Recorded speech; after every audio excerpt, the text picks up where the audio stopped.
Almost 100 years ago, South Korea's top hunter, Min Siwoo, was mysteriously transported to a monster-infested realm, right after he and his disciples defeated the Demon King on Earth. The only way for him to return to Earth is by defeating a dragon-like monster that contains a core inside its body, a core that could help him to teleport back to his home planet. After battling for years, Siwoo finally takes down the monster, which is all thanks to his legendary healing abilities, and acquires the core for himself. As soon as he gulps the stone down, he is ready to sail back to Earth, ready to reunite with his disciples and little brother. In the next moment, he opens his eyes in a lush green forest. He didn't come back alone. There's this mysterious being occupying him, which lives inside his guts, and its name is Frey. He gets back on his feet, looking around, but he doesn't recognize this place at first glance, which of course surprises Frey. I mean, how does this dude not recognize his own home? That's just weird. But Siwoo reminds his companion that Earth's landscapes vary depending on the location. He then focuses on the flow of mana around him, and it feels suspiciously similar to being inside a gate. Checking his own mana, he quickly realizes something frustrating. His stats have been nerfed again. It looks like dimensional travel always seems to have side effects. The first time he was sent from Earth to another world 100 years ago, his stats plummeted. And now, it seems like the same story. Right now, he only has 20% of his former power, which is beyond frustrating. Even Frey is pissed. He wants Siwoo to recover as soon as possible, otherwise he won't be able to use his awesome skills. But Siwoo is just as annoyed because regaining his lost strength is going to take at least a decade. Hearing this, Frey straight up wants to cancel their contract. With Siwoo's current pathetic mana, he's basically useless to him. As they bicker back and forth, the scene cuts to a woman panting heavily as she runs for her life, chased by an orc. She's completely lost track of her teammates and has no clue what to do. More importantly, she has yet to figure out why in the hell there's an orc this early in the dungeon. She suddenly stumbles over her feet and trips. But before the orc can rip her apart, my guy Siwoo rocks that bastard with a single punch. And the best part is that he doesn't even bother looking in the orc's direction. That's how insignificant the threat is to him. Siwoo turns to the girl, wanting her to confirm whether the planet they're currently on is Earth. The already spazzed out girl manages to give a positive response. So he follows up with another question, asking if this is Korea and what year it is. Once again, the girl confirms with a yes and further clarifies that it's the year 2037. The mention of 2037 gets our boy thinking. He remembers that when he got sucked into that other dimension, it was 2027. If he is thinking right, then 100 years in the demon realm was only 10 years on Earth. Siwoo then proceeds to ask the name of the current president. The girl responds, saying it's Choi Dae-soo. This leaves Siwoo absolutely stunned, because as it turns out, he knows this guy. And judging by his expression, he doesn't seem to remember President Choi Dae-soo in good terms. As he mumbles all sorts of weird stuff under his breath, the girl starts wondering if this nutcase is just role-playing as a regressor. Siwoo then turns to her with another question. Since the flow of mana here feels off, he wants to confirm if they are inside a gate. The girl quickly affirms this, and further elaborates that they're inside the tutorial tower. Siwoo has never heard of this tutorial tower concept, so the girl proceeds to spill all the details. The tower appeared a few years ago, acting as a gateway for hunters. If you clear it, you awaken your abilities and gain skills. And the higher your awakening rank, the better your privileges, like getting recruited by the most powerful guilds. So naturally, everyone is rushing to clear the tower as soon as possible. Siwoo clearly remembers that back in his day, the Awakened just got their powers without all this extra crap. From what he understands, all he has to do is clear the tower to get out of here. So he asks her how long that usually takes. The girl explains that on average it takes about 8 weeks. But if you're skilled enough, you can clear it in at least 6 weeks. The current record holder is a second-generation genius hunter, Ryu Ji-won, who cleared it in just 3 weeks. But my guy is not that amazed or surprised. They suddenly sense the presence of something huge nearby. And soon enough, a giant mutated tiger appears. A creature known as the troll tiger. While the girl panics at the sight of this terrifying beast, Siwoo is still lost in thought, contemplating the record holder. To him, clearing the tower in 3 weeks isn't impressive at all, it's far too long. But since his own abilities have been nerfed, he's not sure if he can do it any faster either. Meanwhile, the tiger is swishing its tongue around its lips, ready to make a snack out of the duo. Eventually the tiger lunges at them. But Siwoo is still deep in contemplation, thinking about how he'll approach the trial tower. Not wanting his train of thought to be interrupted, he simply punches the giant cat without even moving or looking back at the threat. And that one punch literally breaks the creature's jaw. Finally, Siwoo comes to terms with himself and decides that 5 days should be more than enough to clear the tower. 5 days flow by and the scene then transitions to Min Se-jun, the Empire Guildmaster. His assistant reports that someone just exited the tutorial tower. Hearing this, Sejun realizes that it's only been 8 weeks since the trial started, so clearing the tower in that time isn't bad at all. But then, the assistant reveals something shocking. The person who cleared the tower wasn't on the original entry list. There's no record of their batch, and no record of them entering the tower. And now, this mystery person is causing quite a commotion outside. When the assistant shows Sejun who the person is, his eyes widen in shock, because the face looks oddly familiar. He recognizes him as Hyung, his big brother who had disappeared 10 years ago. Now let's shift back to Siwoo and the girl accompanying him. The lady is absolutely boggled. She has yet to figure out how on earth did this guy clear the tutorial tower in just 5 days. But the way my guy has smashed this last remaining monster, it's clear how. The system promptly announces that the tutorial is complete, but when it tries to calculate Siwoo's skills and stats, it utterly fails. The gate opens, Siwoo is ready to walk out in order to start the next chapter of his life. Outside the tutorial tower, he's met by the examiner. People in the crowd can't help but murmur and whisper about Siwoo. Then, a big guy joins the scene, clearly not vibing with all the commotion. This big guy is said to be the Team 2 leader, and when the examiner takes note of his presence, he rattles out all the details to him. He mentions that 2 people have just cleared the gate, but what's concerning is that one of them wasn't on the entry list. The big guy scans Siwoo, and the first thing that stands out is how scratchless he is. It doesn't make sense given how scrawny Siwoo looks. There's no way he could have gotten away that easily. His curiosity is piqued, so he shoves the examiner aside and decides to interrogate Siwoo personally. He starts off by asking who the hell Siwoo is and why his name isn't listed in the logs. To this, Siwoo casually replies that he didn't go in through the entrance. But the big guy isn't buying it. He argues that if someone enters through the gate, they have to come out the same way. So how in the world did Siwoo exit without ever entering? Siwoo, however, remains completely nonchalant, refusing to take this oversized jackass seriously. And this attitude is really starting to get under the big guy's skin. Annoyed, he jabs a finger over Siwoo's head and straight up calls him a dimwit.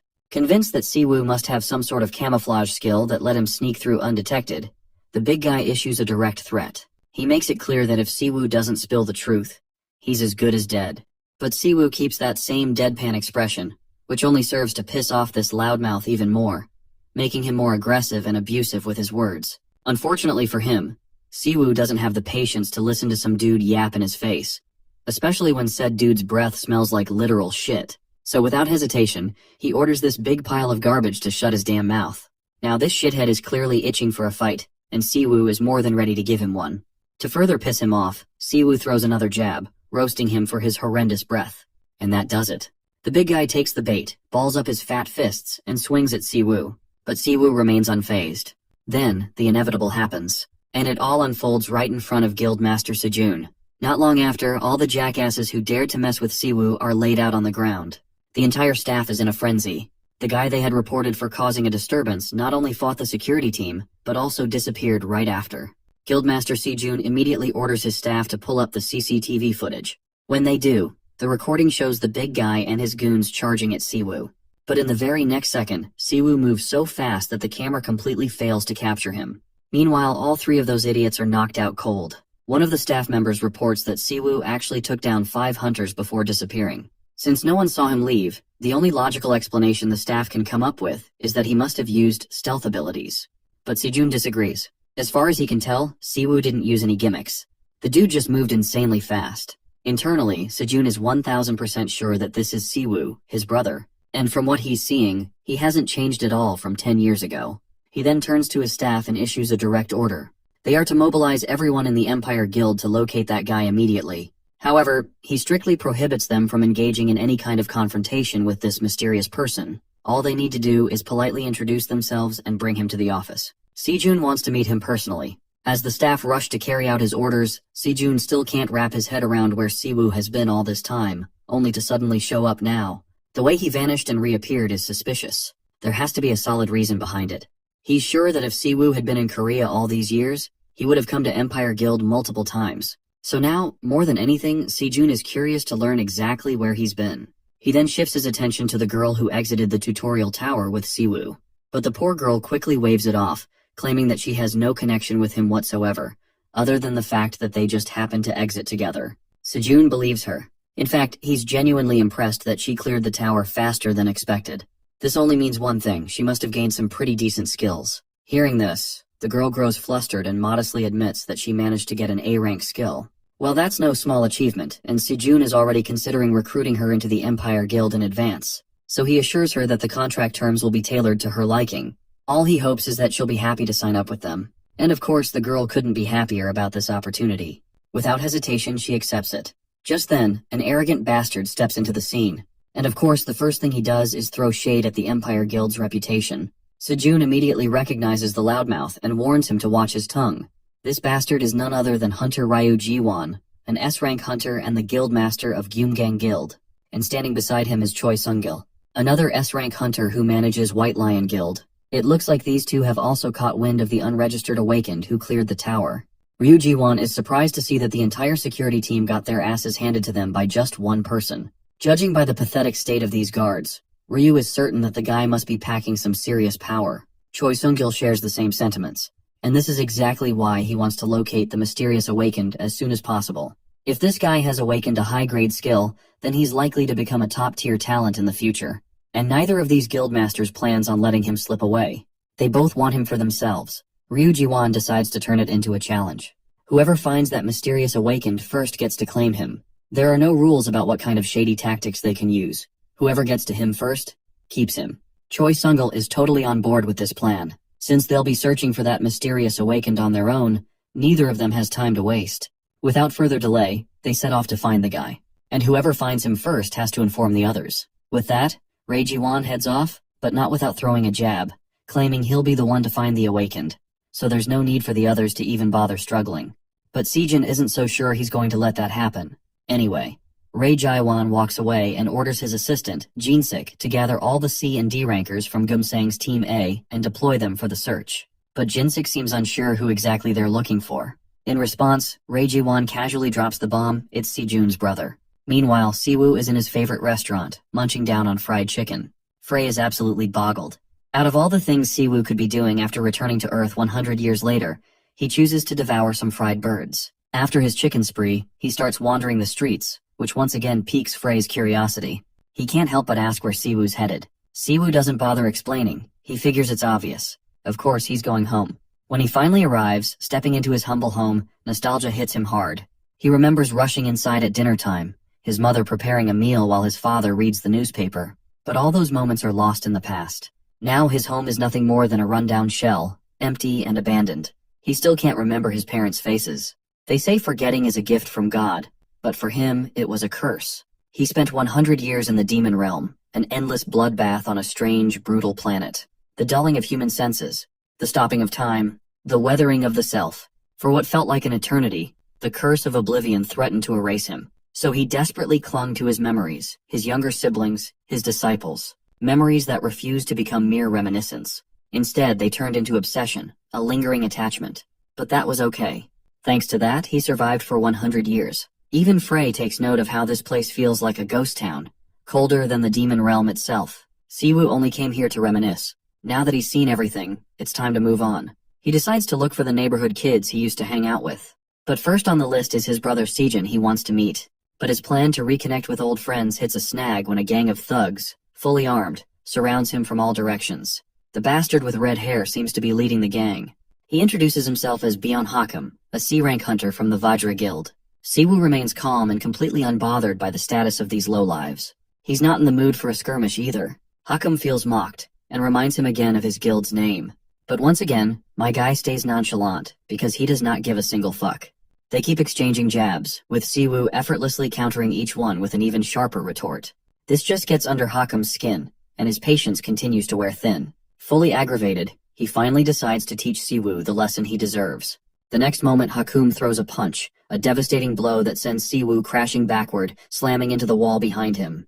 Hakum and his lackeys feel thoroughly satisfied, thinking they finally shut Siwoo up. But my guy is literally the calmest person ever, just lying there like a cool cucumber in a refrigerator. The fools assume he must have fainted from that single blow since he's not getting back up. Then, a system window flashes before Siwoo's eyes, explaining the ability Hakum just used. Apparently, it's a skill called Lightning Flash, a C-grade skill that grants instantaneous acceleration, making your body's speed more than double. You can move way faster, as long as your body can handle the friction. The skill isn't bad at all, so Siwoo casually asks Frey if he wants to eat it. Since this is the first skill Frey is about to consume after returning to Earth, he doesn't mind giving it a try. so my guy simply stands back up on his feet. Then, without warning, he dashes toward Hakum and delivers a devastating slap, so powerful that it literally sends Hakum slamming into the ground hard enough to shatter it. The goons, who were cackling like hyenas just moments ago, now stand in absolute terror. Siwoo then extends his hand, giving Frey the opportunity to devour the skill from this bastard. Soon enough, a dark magic circle forms beneath their feet. Within seconds, the skill extraction is complete. While it feels good to finally chomp down on a skill after so long, Frey can't deny the fact that it tastes way worse than the chicken they had earlier. Meanwhile, Hakum, now with his pride in shambles, calls for his minions to attack Siwoo all at once. Like a bunch of reckless idiots, they charge at him, actually believing they stand a chance. Siwoo just tells Frey to put their newly acquired skill to use. The moment Frey complies, my guy explodes into motion, dashing with godlike speed and taking down every last one of these fools, like they're nothing more than mosquitoes. One of the bastards dashes towards Siwoo, attempting to strike him with a skill. But Siwoo easily renders the bastard's attack futile by smashing his knee into the guy's gut, causing him to cough up blood. The bastard was using a vital point strike, a technique that automatically targets an opponent's weak spots. Since this bastard clearly can't make proper use of the skill, Siwoo decides to borrow it for himself. But before things escalate into everyone's demise, Sejun arrives on the scene. The moment Siwoo looks back at Sejun, he notices the reflection of his brother in his eyes, and the once heated battlefield transforms into a sweet reunion of two brothers. Now, to understand what happened, let's rewind 20 years to when the gates first appeared on Earth. It goes without saying that these gates unleashed chaos and destruction, bringing monsters into the world. This was also when the first generation of awakened individuals emerged, their powers awakening as the gates appeared. There were no police, no laws to handle the situation. It was an era of barbarism, where everyone was inexperienced. In this chaotic world, Siwoo and his little brother Sejun, who lost their parents early, had to survive by any means necessary. Siwoo was the first generation awakened. He dropped out of school to become a hunter and raise his helpless little brother, who was still just an infant at the time. And so, Siwoo, the caring brother that he was, took care of Sejun during those dark times. In the present, Siwoo follows his brother to their new home, where everything looks lavish. Sejun is totally smitten by the place and wonders if his brother took out a loan or earned everything on his own. But Siwoo claims that the money came from skills he learned from his older brother. Since it's a house they're both supposed to live in, there's also a room for Siwoo. Internally, Siwoo can't believe the person in front of him is his same brother who disappeared nearly 10 years ago. Siwoo keeps talking non-stop, feeling happy that he'll be able to raise his little brother again. He can see how much his little brother has worked hard, and that makes him feel incredibly grateful. Seeing Siwoo jabber on so much, Sejun has no doubt this is indeed his real brother. Sejun then brings up how he's been searching so hard for his older brother. He wants to know everything. Where did he go? Why did he go? And why did he choose this time to show up after all this time? Well, Siwoo has a lot to say. 100 years worth of adventures.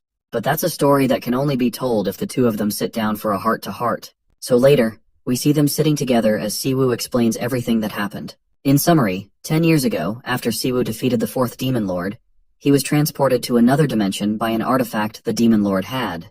In this other world, he met Predator, a being who could extract other people's skills. For 100 years he grew with that ability, seeking out dragons with dimensional magic. Once he defeated the Dragon King and obtained the dimensional orb that Dragon carried, he was finally able to return home. And his friend Predator, who is also known as Frey, crossed over to Earth with him and is now inside his body. This revelation about Frey living inside Siwoo's body creeps the hell out of Sejun. It only gets worse when Siwoo casually reveals that Frey is basically a parasite living in his gut. Siwoo admits that this whole lore dump probably sounds like absolute nonsense, but he promises his younger brother that he's not tweaking anything. Well, it goes without saying that Sejun trusts his brother. Given how much the world has drastically changed over the past 2 decades, he's not even surprised by this story, no matter how absurd it sounds. Right now, he's just glad his brother is back. Now that Siwoo has come clean about himself, he wants his little brother to do the same. Fill him in on everything he missed over the past 10 years. He especially wants to know what the hell happened in this country that allowed a guy like Choi Dae-soo to become president. Since Siwoo disappeared, Choi Dae-soo blatantly took credit for the defeat of the fourth Demon King. With the title of the greatest hunter of the first generation and his fabricated reputation, he managed to ascend to the presidency. Now he keeps making policies that work against Empire Guild. But now that Siwoo is back, Sejun is concerned about what that zesty-ass shithead might try to do to his brother. But Siwoo is not worried at all. In fact, he finds it downright laughable that someone as incompetent as Choi Dae-soo managed to fool everyone with his fake SS rank title. Speaking of Choi, Siwoo suddenly remembers the guys who attacked him at their house earlier. The leader of that gang claimed to be from the Gumgang Guild, so Siwoo wants to know if they're Choi Dae-soo's lackeys. To that, his younger brother responds with a firm no, because the guild Choi Dae-soo runs is called Infinite. There are 7 representative guilds in South Korea, collectively known as the Heptagram. The guild Sejin runs, Empire, is one of them. The others are Infinite, Vajra, White Lion, Fighting Warrior, Azure Flower, and Frozen Soul. Among them, Vajra belongs to a second-generation hunter, Ryu Ji-hwan. Just the name of this bastard is enough to set Sejun's blood boiling. To think that snake is after his senior brother, who just returned home after 10 years. Siwoo then asks his brother about the disciples, the ones who always stood by his side. To that, Sejun explains that they've been living apart for a while, so they haven't connected with each other recently. Xiaolong went back home, and Kang Yohwa is under Choi Dae-soo's control.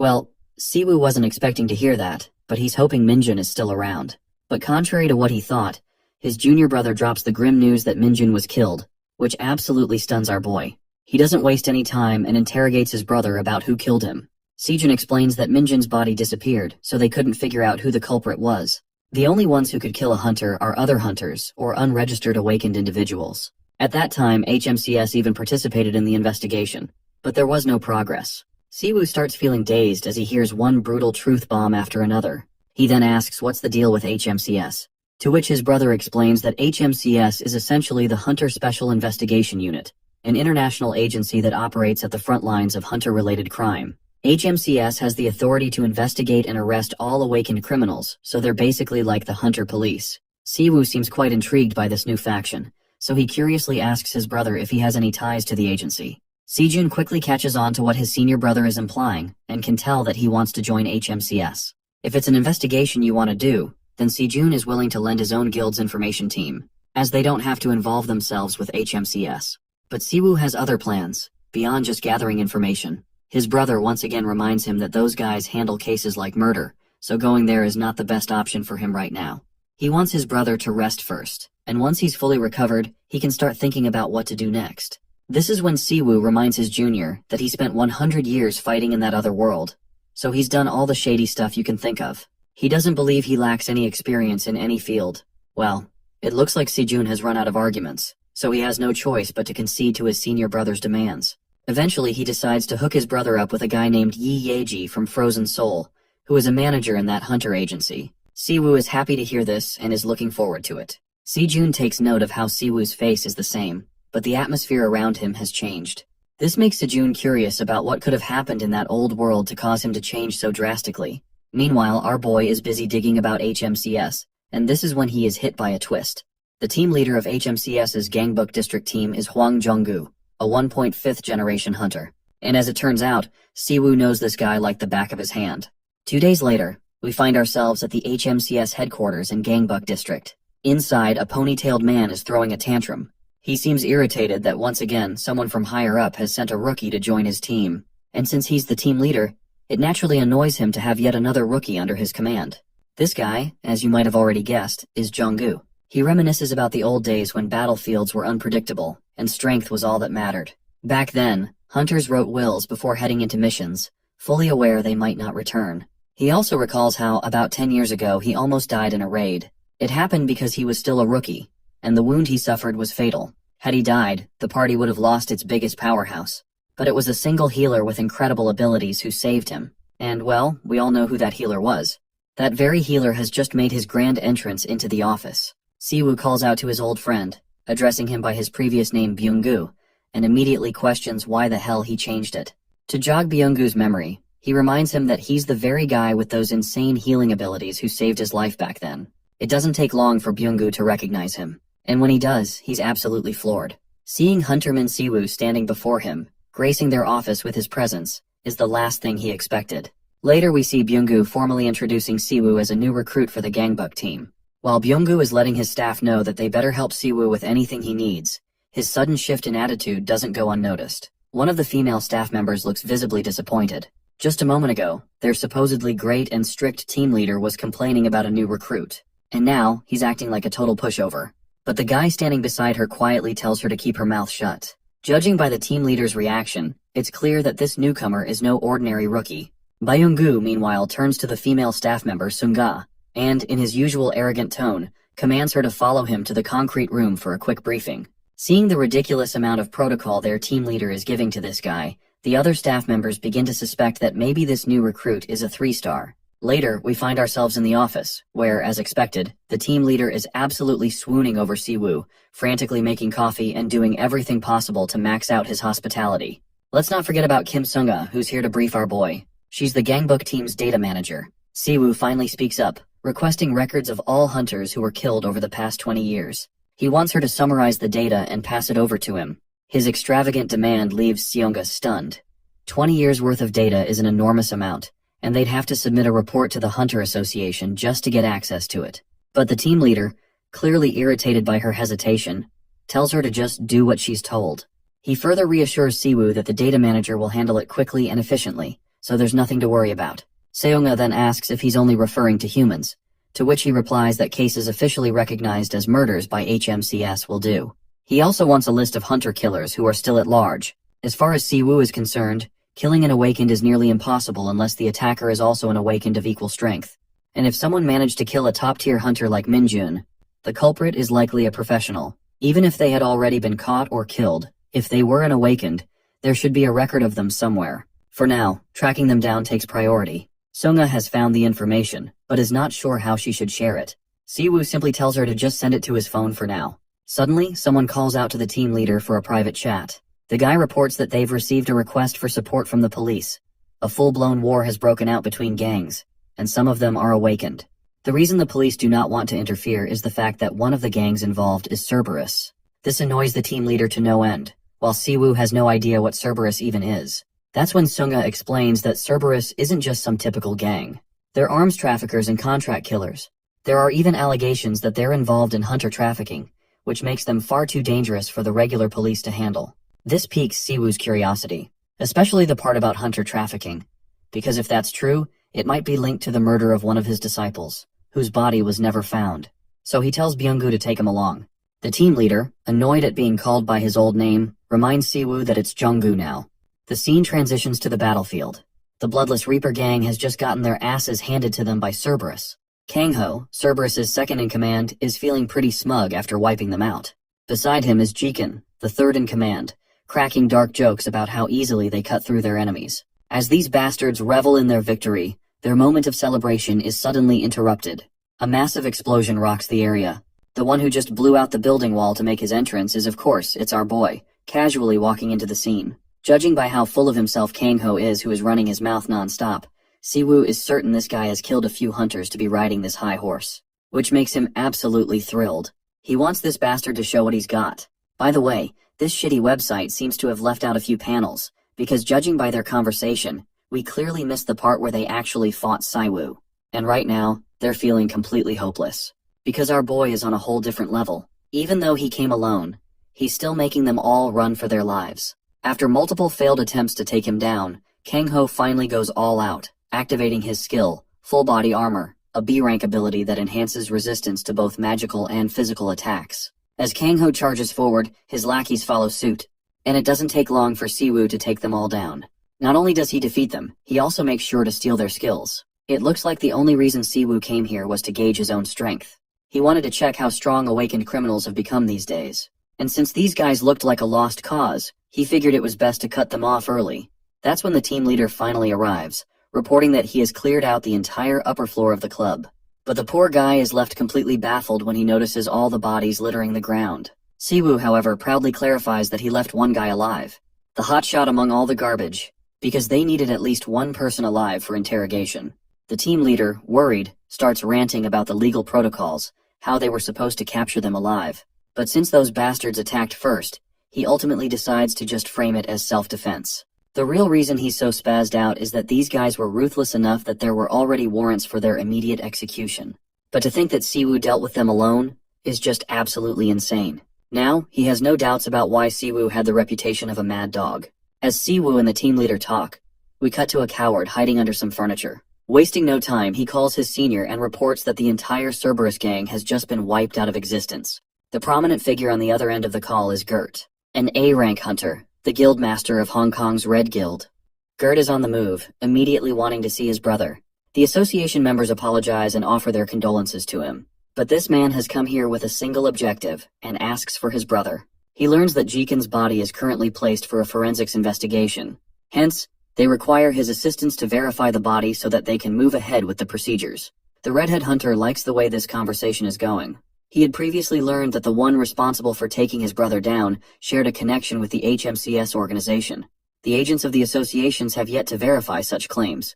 Gert, now irritated, questions if he can leave the premises of his own volition. The agents inform him that it won't be allowed, as he's supposed to stay in his designated spot for the time being. If he fails to comply, the association will act under the international law, forcing him to face deportation penalties. In this conversation, Gert is the one getting slammed. Although he's ticked, he now knows they're allowing him temporary freedom because of what happened to his brother. He tasks his assistant, Ryu Yanpeng, to do his dirty deeds for him. This guy is a B-rank hunter, so he's no joke either. As for Gert, he's steaming with fury, engulfed with the desire to avenge his brother.